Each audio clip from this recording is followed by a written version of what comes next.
mempersembahkan serial Sandiwara Radio Borobudur.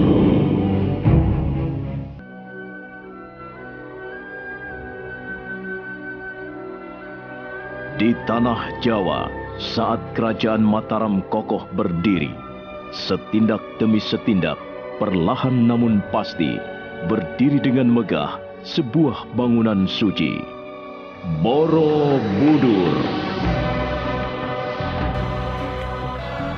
Diangkat dalam serial Sandiwara Radio dalam kisah Pupusnya Keangkara Murkaan. Dipersembahkan oleh PT Asta Jaya Sentra Cinema. Naskah karya Edi Dosa. Ide cerita M. Satria Pinandita. Dengan para pelaku Petrus Urspon sebagai Gunadarma, Lis Mardiana sebagai Biung Sinom, Teti sebagai Nilat Paladala, Edi Dosa sebagai Rakai Pikatan, Pripanggi sebagai Samirana, Idris Apandi sebagai Busudandai, Desi Indah sebagai Tejah Melati, Insan sebagai Telik Sandi, dibantu oleh Guritno, Ari, Lanti, Dewi Ayu, Elias Gibel, Wiwi, dan sederet bintang sandiwara radio lainnya. Pembawa cerita Asdi Suhastra, sutradara Edi Dosa.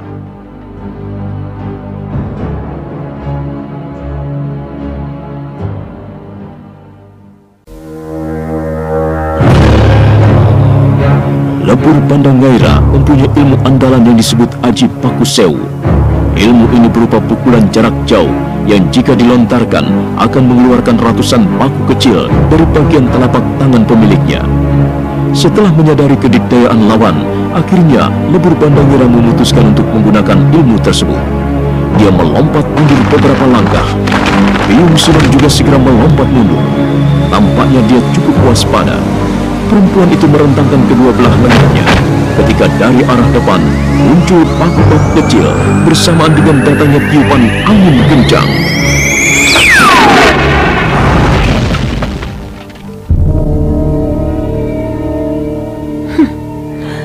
Belajar dulu sama Biung Sinom kalau pingin main pukulan seperti itu.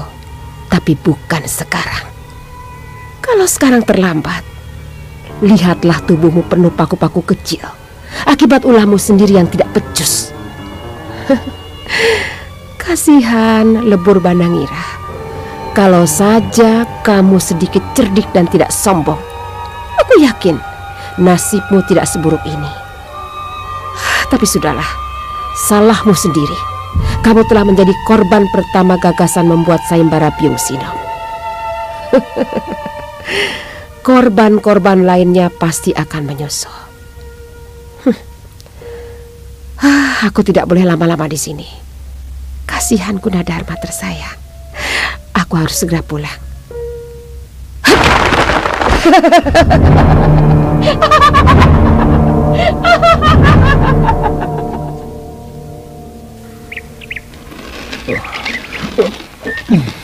Nilat, aku mau kau bawa kemana? Pokoknya kita cari tempat yang aman, Kakang. Aduh, berat sekali rantai besi ini.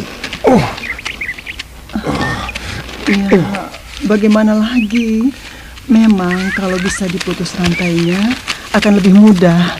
Tapi aku harus mencari kampak untuk membelah mata rantai ini. Sabar ya, Kakang. Kita jalan dulu pelan-pelan. Pasti Biung Sinom akan bisa menemukan kita, Nilat.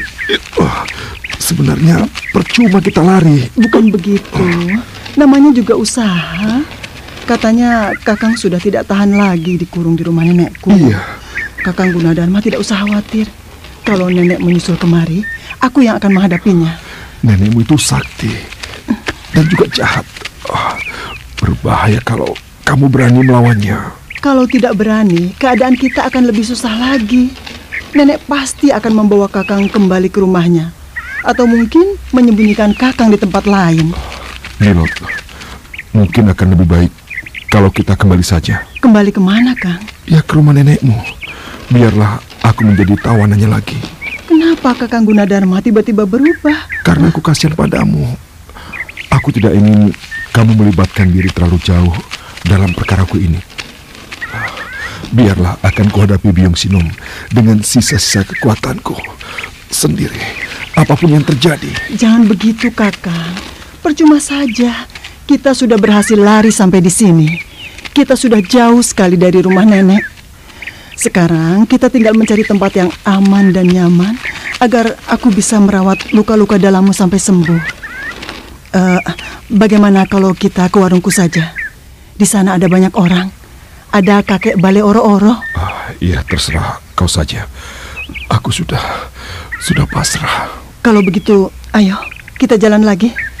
Mari Kakang, biar ku papa. Ayo, rangkul pundakku. Pegang erat-erat. Iya, begitu. Jalan, pelan-pelan saja ya.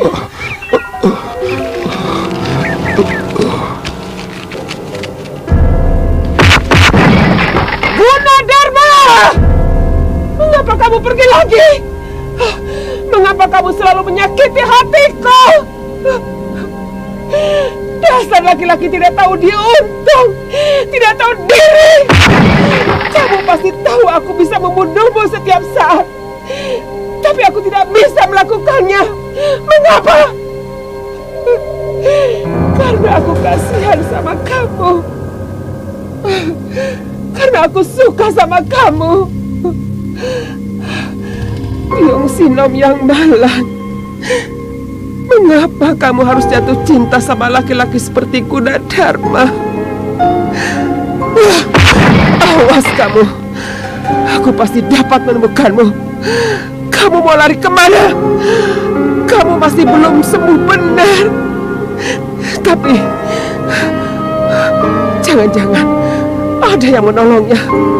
Mungkin saja ada yang datang kemari dan menolongnya. Akan kubunuh orang itu. Aku tidak peduli. Siapapun yang berani mendekati Gunadarma harus berhadapan dengan Biong Sinom. Ayo, hadapi Biong Sinom. Mari sini, hadapi Biong Sinom.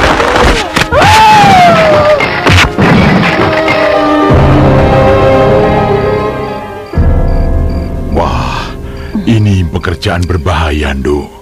Kalau sampai nenekmu tahu, pasti ngamuk. Aku terpaksa melakukannya, Kek. Tidak ada pilihan lain. Kalau disekap terus-menerus, Kakang Gunadarma bisa mati. Tapi aku kira Biong Sinom tidak akan tahu.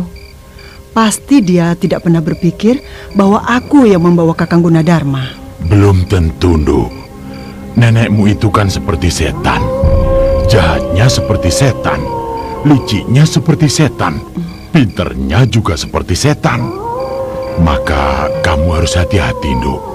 Setiap saat dia bisa datang kemari. Dan kalau sampai itu terjadi, wah, kakek tidak tahu lagi. Pasti geger. Kakek Bale kan tidak akan diam saja kalau geger, iya kan? Ya tidak. Tapi apalah artinya kakek menghadapi iblis perempuan yang bernama Biong Sinom yang sedang kalap, Nduk.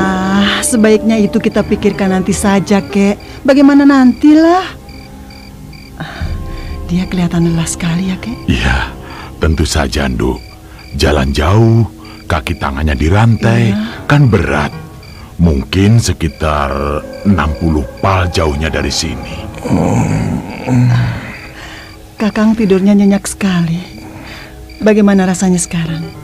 Lebih enak? Iya. Nafasku sudah agak longgar. Iya.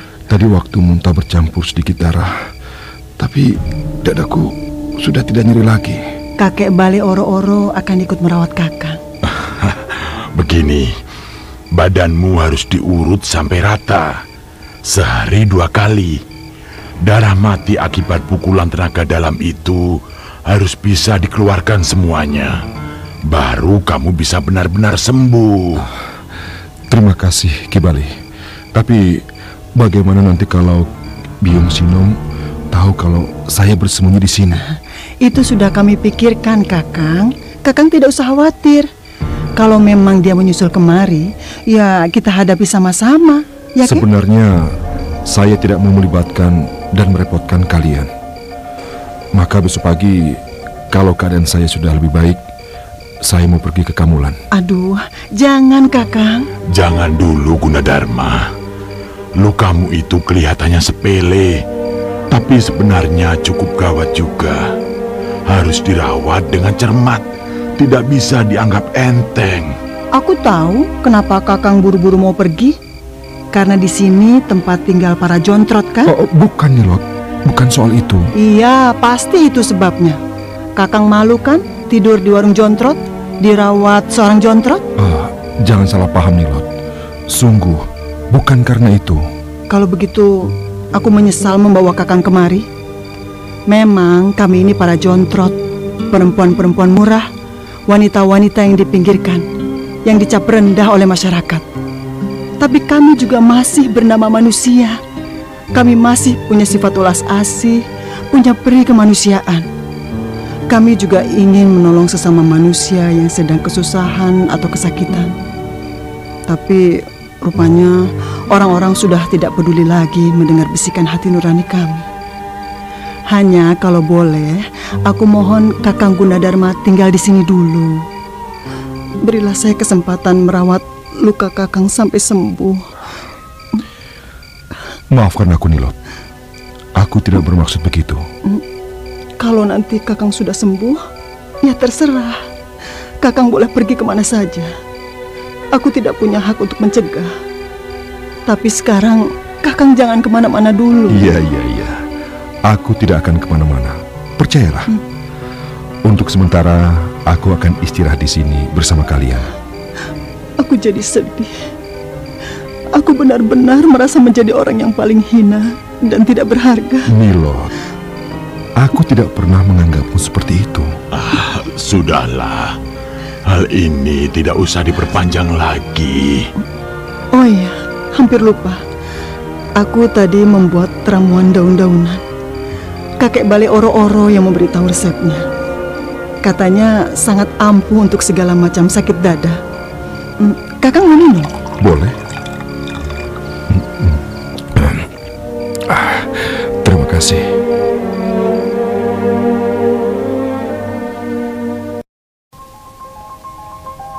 Rumah kediaman Rakai Watan sunyi senyap.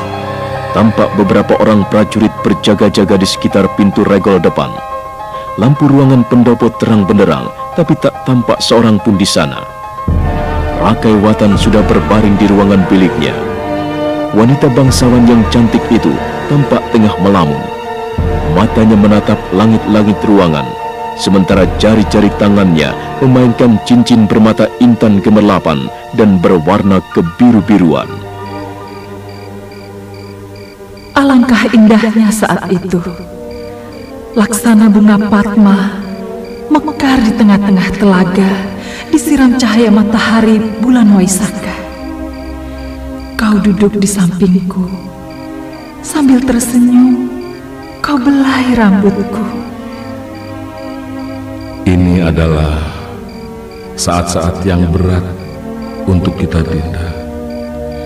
Terutama untuk saya, Kanda Pikatan. Saya dapat merasakan kegetiran itu, walaupun belum terjadi. Saya dapat merasakan kehilangan itu. Mengapa harus merasa kehilangan? Karena Kanda akan segera meninggalkan saya. Siapa yang berkata demikian? Hati nurani saya, Kanda. Naluri kewanitaan saya. Tidak, Dinda. Itu tidak akan pernah terjadi. Saya tidak akan pernah meninggalkan. Kita sudah dipersatukan dua cincin pertunangan dan mahligai perkawinan. Kecuali maut, tidak ada yang bisa memisahkan Rakai Watan dan Rakai Pikatan. Apakah itu sebuah janji?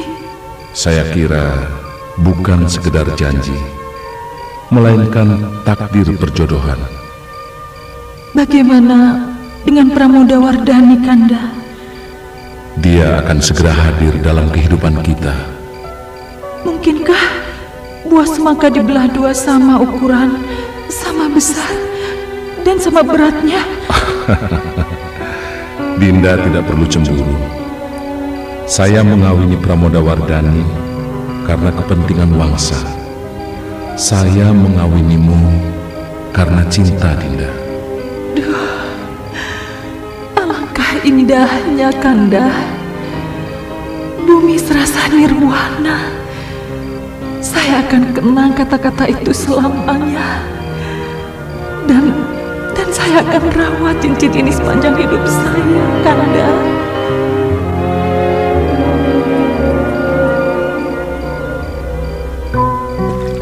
Apa yang Kanda lamunkan? Dinda, tidak.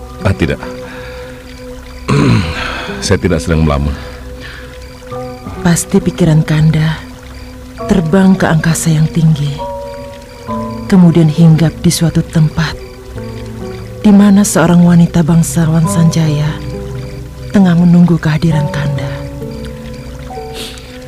Sudahlah, Dinda Pramodawardhani. Jangan lagi bicara soal itu. Kenapa, Kanda? Ya, karena hanya akan memperburuk hubungan kita sebagai suami istri. Apakah Kanda Pikatan mencintainya? Mencintai siapa? Rakewatan. Sudahlah, Dinda. Tidak, Kanda. Sudah, nanti kita bertengkar lagi. Apa tidak ada pembicaraan lain yang lebih menyenangkan? Saya kira sulit bagi kita sekarang ini untuk terlibat dalam suatu pembicaraan yang menyenangkan. Iya, karena Dinda terlalu menuntut. Mengapa Dinda tidak seperti dulu? Bisa memahami suasana, bisa mengerti isi pikiran saya, bisa membuat sesuatu yang lebih bermakna, Dinda. Kanda ingin tahu kenapa begitu? Karena sekarang semuanya sudah berubah. Tidak ada yang berubah. Dinda terlalu mengada-ada. Bagaimana tidak berubah? Dulu saya kenal dia sebagai seorang pemuda tampan, pria sederhana, jujur dan setia. Walaupun dia berasal dari Wangsa Sanjaya, saya mencintainya dengan seluruh jiwa dan raga saya. Lalu saya mengizinkan dia hadir dalam kehidupan saya sebagai seorang suami yang bisa dipercaya. Tiba-tiba, karena suatu kebohongan yang menyakitkan, sebuah taman sari yang indah tersapu bersih oleh prahara yang ganas. Semuanya menjadi sirna. Kebohongan, dusta telah membuat saya tidak dapat mengenalinya lagi. Sekarang bagi saya, dia adalah sebuah sosok yang aneh dan asing. Dia masih di sini bersama saya, tapi saya tidak tahu lagi siapa dia sesungguhnya. Bagaimana, Kanda? Apakah saya salah? Tidak. Dinda Pramodawardhani tidak salah, melainkan serakah. Saya serakah? Iya. Saya hanya ingin tahu sesuatu tentang suami. Saya punya hak untuk tahu. Baiklah. Kita tidak perlu menangis seperti ini. Saya akan jawab pertanyaan itu. Rakewatan adalah istri saya. Saya mengawininya secara sah. Dan saya tidak akan pernah mengawini seorang wanita jika saya tidak mencintainya.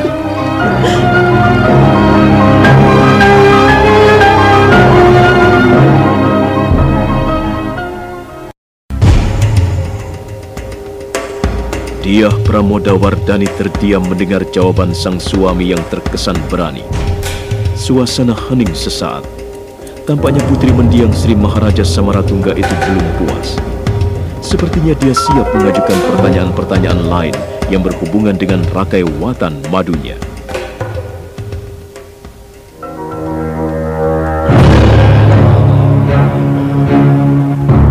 Nah, bagaimana kisah selanjutnya?